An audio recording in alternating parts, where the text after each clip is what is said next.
સુરત શહેરની ઉધના પોલીસે ફરિયાદીનો પીછો કરી રોકડા રૂપિયાની લૂંટ કરનાર આરોપીને લૂંટમાં ઉપયોગમાં લીધેલ ઓટો રિક્ષા જેની કિંમત ₹70,000 તથા રોકડા ₹5,000ની મત્તાના મુદ્દામાલ સાથે ગણતરીના કલાકોમાં ઉધના પોલીસે આરોપીને ઝડપી પાડ્યો।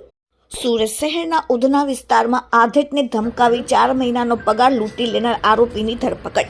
ગેસના બાટલા સપ્લાય કરતા આધેડ ગેસના ગોડાઉન પરથી ઘરે જઈ રહ્યો હતો।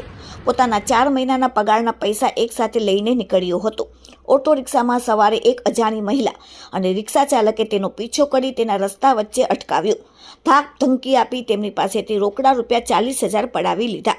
ચીકુવાડી રો હાઉસમાં રહેતા 53 વર્ષીય સંતોષભાઈ દગડુભાઈ મરાઠે ઉધના પોલીસ મથકમાં ફરિયાદ નોંધાવી હતી।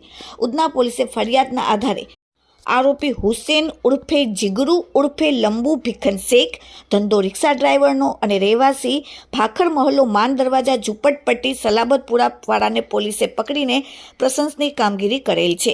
તેમજ આરોપી ગેંગની મહિલા સભ્યોને વોન્ટેડ જાહેર કરીને આગળની કાર્યવાહી ઉધના પોલીસે હાથ ધરી। Bureau report, daily India TV, Surat.